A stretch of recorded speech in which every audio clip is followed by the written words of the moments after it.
Hello guys, ఉగాదికి మీరు బొబ్బట్లు చేసుకుంటారా? అయితే పప్పు నానబెట్టకుండానే సింపుల్గా బొబ్బట్లు ఎలా ప్రిపేర్ చేసుకోవాలో చూసేద్దాం.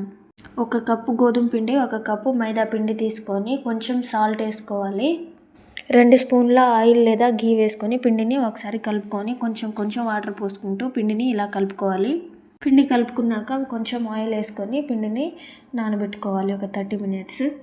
ఒక ప్యాన్లో నెయ్యి 4 స్పూన్లు వేసుకొని శనగపిండి 1 కప్పు వేసుకొని మంచి స్మెల్ వచ్చేదాకా లో ఫ్లేమ్లో ఫ్రై చేసుకోవాలి. శనగపిండి ఫ్రై చేసుకున్నాక ఒక కడాయిలో 1 కప్పు బెల్లం వేసుకొని కొంచెం వాటర్ పోసుకొని బెల్లం కరిగించుకోవాలి. బెల్లం కరిగించుకున్నాక మనం శనగపిండిని వేసుకొని ఇలా కలుపుకోవాలి. అందులోనే కొంచెం యాలకుల పొడి వేసుకోవాలి.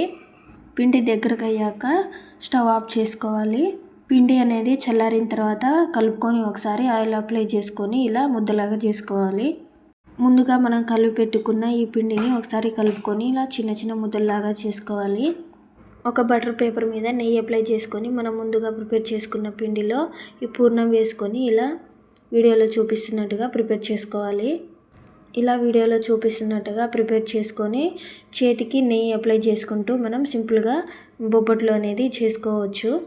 అన్ని బొబ్బట్లు ఇలానే ప్రిపేర్ చేసుకోవాలి.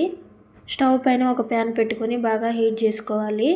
ప్యాన్ హీట్ అయ్యాక లో ఫ్లేమ్లో పెట్టుకొని మనం బొబ్బట్లు వేసుకొని 2 వైపులా తిప్పుకుంటూ కాల్చుకోవాలి. బొబ్బట్లు 2 వైపులా తిప్పుకునేటప్పుడు నెయ్యి అప్లై చేసుకొని కాల్చుకోండి. టేస్ట్ అనేది బాగుంటుంది నేతి బొబ్బట్లు. వెళ్తూ లైక్ ఇచ్చేయండి మరి.